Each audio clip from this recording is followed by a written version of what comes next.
देखो श्रेया, यहाँ से पहाड़ियाँ कितनी खूबसूरत लग रही है। हाँ हाँ, पहाड़ियाँ तो हमेशा ही खूबसूरत लगती है, लेकिन अब घर चलो, अवंतिका दीदी हमारा इंतजार कर रही होगी। तभी श्रेया देखती है कि अचानक प्रज्ञा की आंखें बंद हो रही थी। ऐसा लग रहा था जैसे वो बेहोश हो रही हो। तब अचानक प्रज्ञा जमीन पर गिर जाती है। प्रज्ञा, प्रज्ञा, प्रज्ञा क्या हुआ?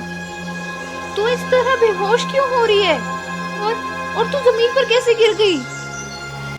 पता नहीं, चक्कर आ रहा है। लगता है जैसे कोई सांप काट गया हो मेरे पैरों में।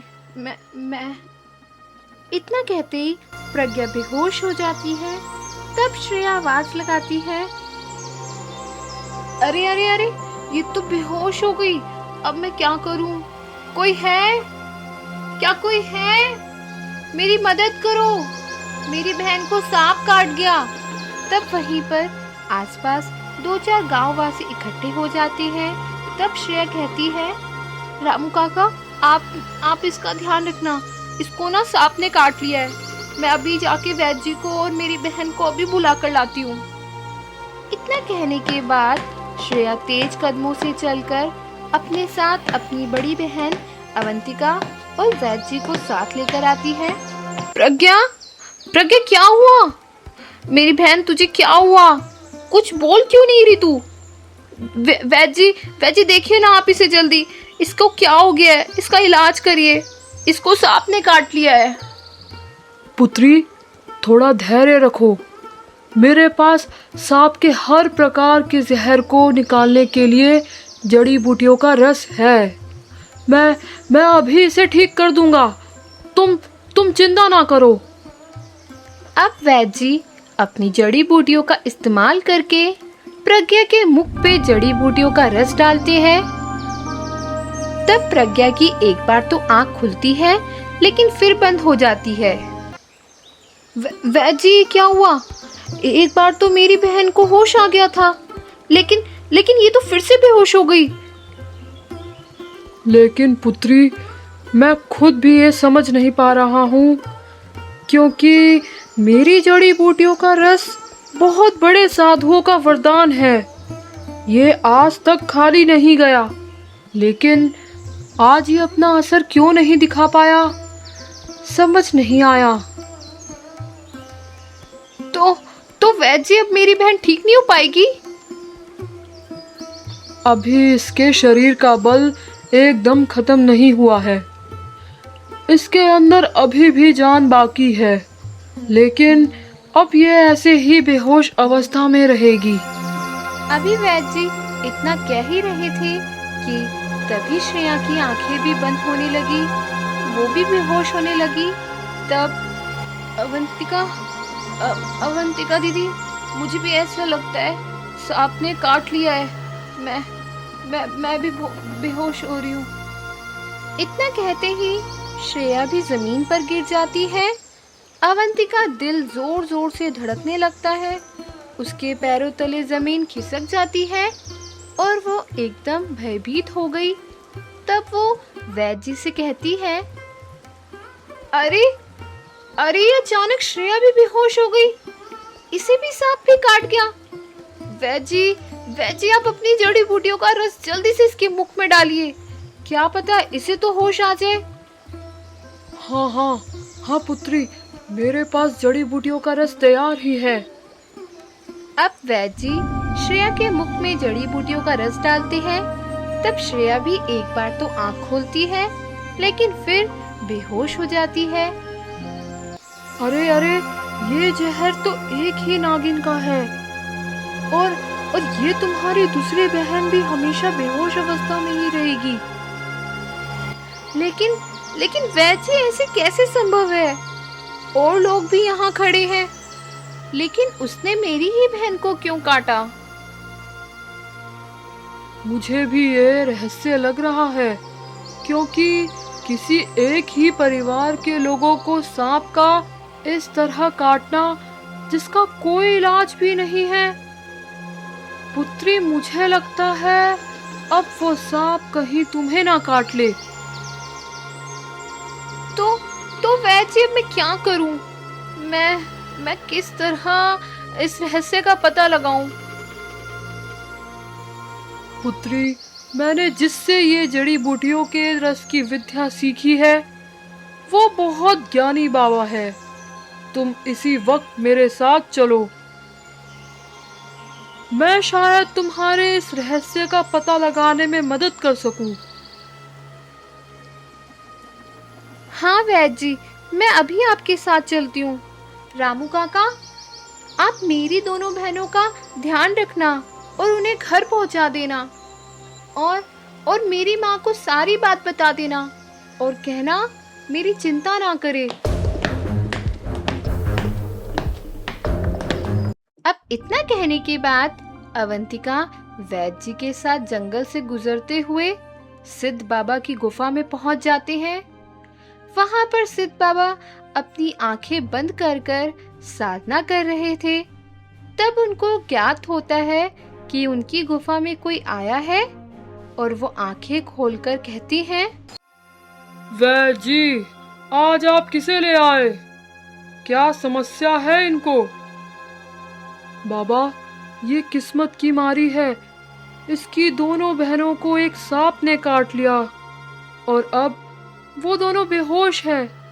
मुझे लगता है दोनों बहनों को एक ही सांप ने काटा है। मुझे कुछ रहस्य मालूम होता है। आप तो सिद्ध बाबा है, आपने बहुत सारी सिद्धियां प्राप्त कर रखी है। देखकर बताइए क्या रहस्य हो सकता है ये? हाँ बाबा, कृपया समाधान बताइए। मैं अपनी दोनों बहनों के लिए कुछ भी कर सकती हूँ। अब बाबा थोड़ी देर गहन मुद्रा में बैठकर कहते हैं, पुत्री, तुम्हारे सिर पे से पिता का साया उठ चुका है।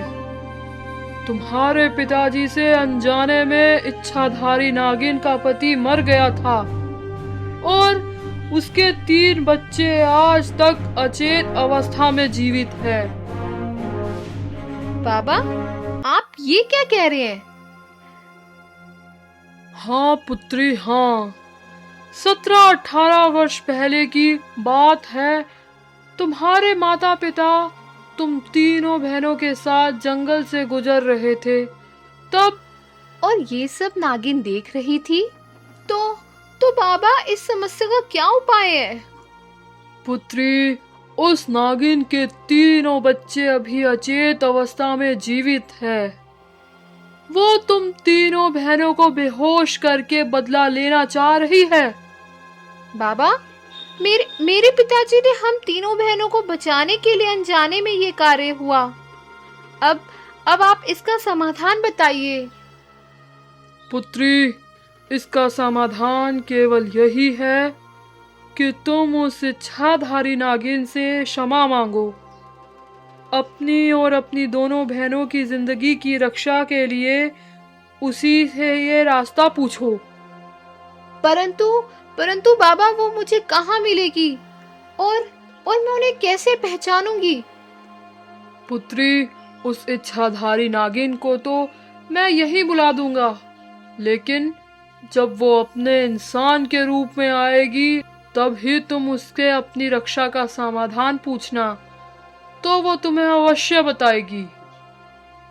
ठीक है बाबा, मैं कोशिश करूंगी। अब सिद्ध बाबा अपनी सिद्धियों से इच्छाधारी नागिन को बुलाने के लिए धुन बजाते हैं और उसको अपने वश में कर लेते हैं। तब इच्छाधारी नागिन थोड़े समय बाद वो एक इंसान का रूप लेती है। तब अवंतिका कहती है, मैं अवंतिका हूँ। मेरे पिताजी से 17 वर्ष पूर्व हम तीनों बहनों को बचाने के लिए अनजाने में गलती हो गई थी। मैं उस गलती के लिए अपने पिताजी की तरफ से माफी मांगती हूँ। अब मैं अपनी दोनों बहनों और आपके भी बच्चों को बचाने के लिए आपसे विनती करती हूँ। कृपया मुझे रास्ता दिखाइए। मैंने तो तुम्हें भी बेहोश करने की योजना बना रखी थी, लेकिन अगर तुम मेरे तीनों बच्चों को जो आज भी अचेत अवस्था में जीवित है उनके लिए अमृत रस ला सकती हो तो मैं तुम्हें और तुम्हारी दोनों बहनों को जीने का वरदान दे सकती हूँ। अवश्य, मैं आपके बच्चों के लिए अवश्य अमृत रस ला कर दूंगी। बस आप मुझे केवल रास्ता बताइए। अगर तुम साफ दिल से आगे बढ़ती गई तो रास्ते अपने आप खुलते जाएंगे। बस मैं तुम्हें इतना बता सकती हूँ कि ये अमृत रस तुम्हें एक सुनहरा पेड़ होगा और वो 24 घंटे में एक बार अवश्य नीले रंग का धारण करता है। जब वो नीला रंग धारण करेगा तब तुम उससे विनती करके अमृत रस मांग सकती हो। अगर तुम ध्यान मग्न होकर ये काम करोगी तो वो अमृत रस अवश्य लेकर आ सकोगी। अब अवंतिका अमृत रस के लिए जंगल के रास्ते जा रही होती है। उसके मन में बहुत सारे प्रश्न थे, दिल बहुत भयभीत था, परंतु उसने मन में ठान लिया था कि यह कार्य उसे अवश्य सफल करना है और नागिन के तीनों बच्चे और अपनी बहनों की जिंदगी बचानी है। तभी अवंतिका देखती है सामने से आयांश आ रहा है। आयांश, तुम यहाँ क्या कर रहे हो? अवंतिका, मैं तुम्हें ही ढूंढने आया था।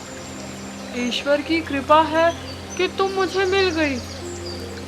मुझे तो काकी ने बताया था कि तुम वैची के साथ किसी सिद्ध बाबा के पास गई हो और उन्होंने ही तुम्हें अपनी दोनों बहनों की जिंदगी बचाने का रास्ता बताया है।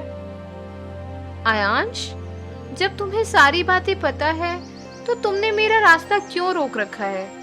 मुझे जल्दी से सुनहरा पेड़ ढूंढना है। मैं तो इसलिए आया हूँ ताकि मैं भी तुम्हारे साथ चल सकूं। हम दोनों साथ में चलकर ढूंढेंगे सुनहरा पेड़। तुम भूल गई क्या हमारी बातें?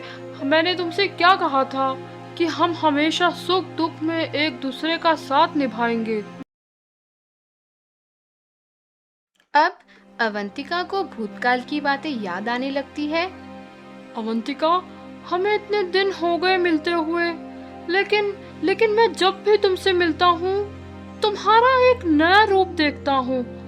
तुम मुझे पहले से भी ज्यादा सुंदर और समझदार लगती हो। हाँ आयांश, तुम ठीक कह रहे हो। वक्त और हालात ने मुझे उम्र से पहले ही समझदार बना दिया है। मेरे ऊपर अपनी 2 छोटी बहनों की भी जिम्मेदारी है। मुझे उनको भी संभालना है। अवंतिका, ये तुम बिल्कुल गलत कह रही हो। मैंने तुमसे कितनी बार कहा है कि तुम्हारी दोनों छोटी बहनें मेरी भी जिम्मेदारी है। तुम आज सच बताओ कि तुम मुझसे कितना प्रेम करती हो। आयांश, मैं तुमसे बहुत बहुत ज्यादा प्रेम करती हूँ। तुम्हें हर बार समझाना पड़ता है। मैं तुम्हें सिर्फ पसंद नहीं करती, मैं तुम्हें अपनी आदत की तरह जीती हूँ। तुम मेरे दिन की शुरुआत भी हो और आखिरी ख्याल भी। आयांश, अगर भरोसा देखना है तो मेरी इन आंखों में देखो। वहाँ सिर्फ तुम हो और सिर्फ तुम ही हो। और मुझे पता है कि तुम भी मुझसे उतना ही प्रेम करते हो जितना मैं। परंतु क्या तुम्हें मुझ पर विश्वास नहीं है? मैंने तुमसे पहले भी कहा था कि जब हम कभी भी किसी मुसीबत में हुए तो यकीनन हम एक दूसरे का साथ देंगे। मैंने तुमसे सच्चा प्रेम किया है और हमेशा करता रहूंगा। जब तुम कहीं भी अकेली पड़ जाओगी तो हमेशा मुझे खड़ा पाओगी। आयांश, लेकिन मेरी बहनें मेरी जिम्मेदारी है। मैं तुम्हें इन कठिन परिस्थितियों में नहीं डालना चाहती, क्योंकि मैं भी तुमसे बहुत प्रेम करती हूँ। अवंतिका, तुमने आज ये बातें बोलकर मेरा दिल तोड़ दिया। आयांश, तुम समझने की कोशिश करो। अभी ये भी नहीं पता कि मैं भी जीवित रह पाऊंगी या नहीं, क्योंकि अगर मैं वो सुनहरा पेड़ ढूंढकर अमृत रस नहीं ला पाई तो वो इच्छाधारी नागिन मुझे भी बेहोश अवस्था में कर देगी, हमेशा के लिए। अवंतिका, ऐसे मत बोलो। हम दोनों इस कठिन परिस्थितियों में भी मिलकर अवश्य वो सुनहरा पेड़ ढूंढ लेंगे। बस अब तुम इसके आगे कुछ मत कहना।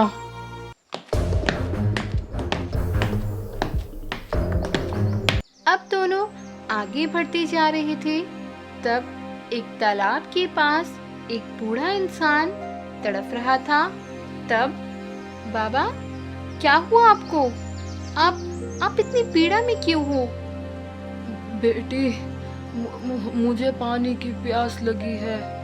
मुझे थोड़ा पानी पिला दो। नहीं तो मैं मर जाऊंगा।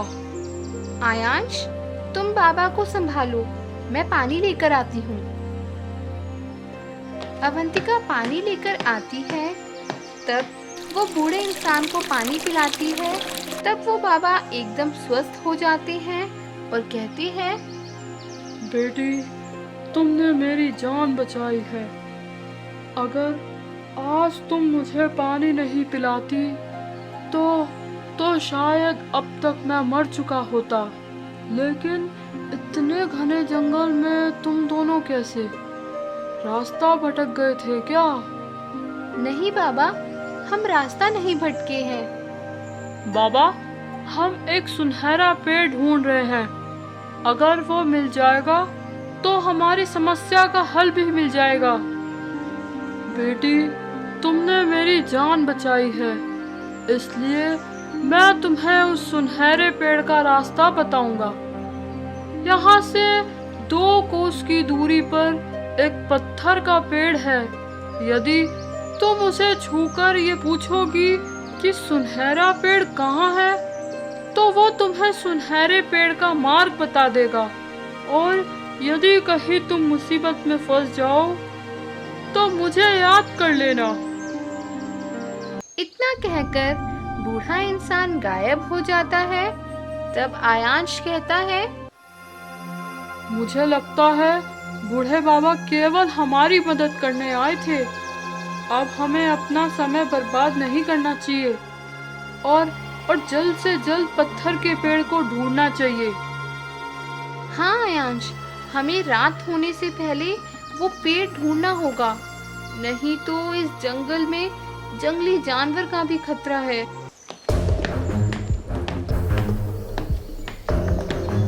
अब थोड़ी देर चलने पर उनको पत्थर का पेड़ मिल जाता है। तब अवंतिका उस पेड़ को छूकर कहती है, कृपया मुझे सुनहरे पेड़ का मार्ग बताइए।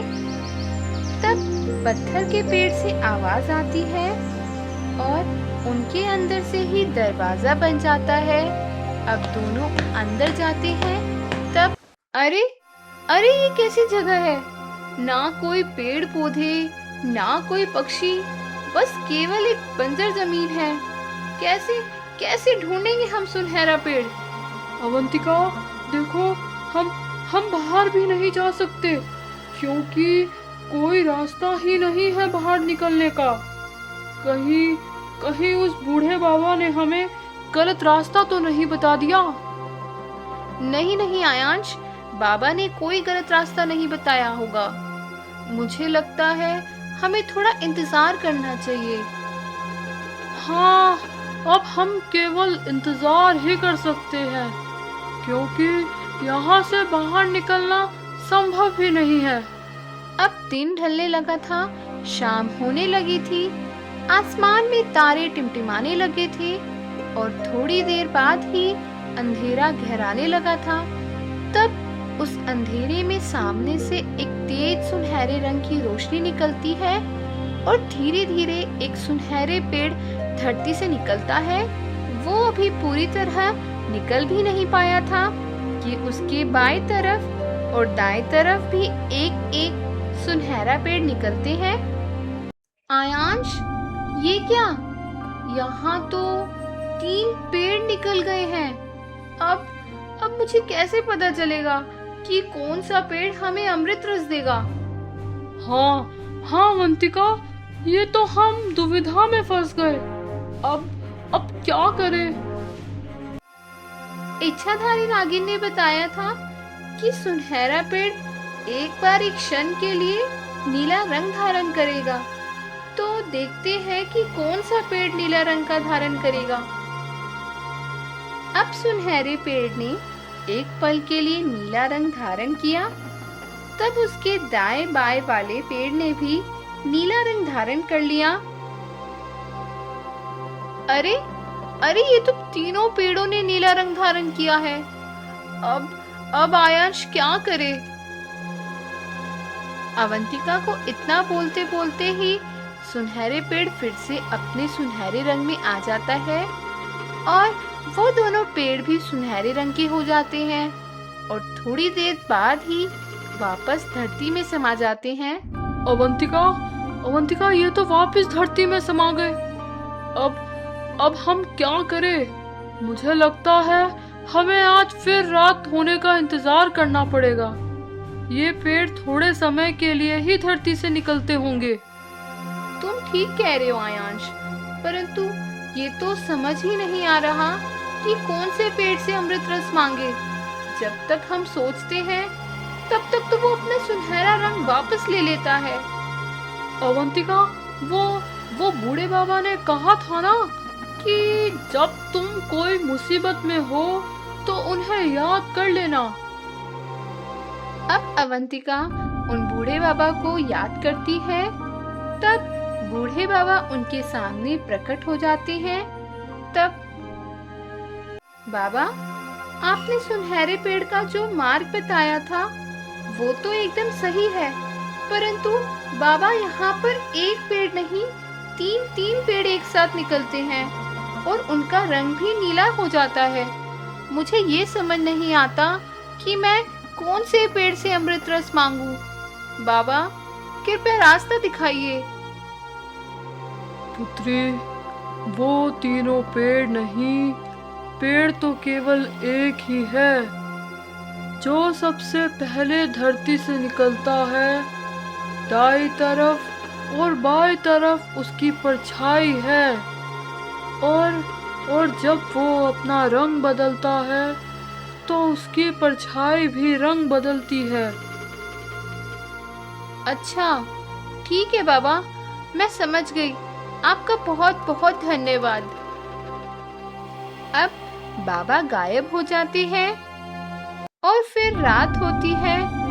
तब सुनहरा पेड़ फिर से धरती से निकलता है। तब अवंतिका देखो, पहले ये पेड़ निकला है, मतलब ये असली है और दोनों इसकी परछाई है। हाँ आयांश, हाँ, मैं इसी पेड़ से अमृत रस मांग लूंगी। अब अवंतिका बीच वाले पेड़ के सामने खड़ी हो जाती है और जैसे ही वो नीला रंग धारण करता है वैसे ही अवंतिका कहती है, हे सुनहरे पेड़, कृपया मुझे अमृत रस दीजिए। मुझे इच्छाधारी नागिन के बच्चों की जिंदगी बचानी है। कृपया अमृत रस दीजिए। तब पेड़ से एक अमृत रस का कलश निकलता है। तब वो अमृत कलश अवंतिका हाथ में पकड़ती है तो वे दोनों अपने आप को उस रहस्यमय स्थान के बाहर पाते हैं। तब वो इच्छाधारी नागिन को बुला लेती है। तब ये लीजिए अमृत रस का कलश, अब आपके तीनों बच्चे फिर से जीवित हो जाएंगे। तुम्हारा बहुत बहुत शुक्रिया। मैं भी तुम्हारी दोनों बहनों की जिंदगी वापस देती हूँ और तुम तीनों बहनों को लंबी आयु जीने का वरदान देती हूँ।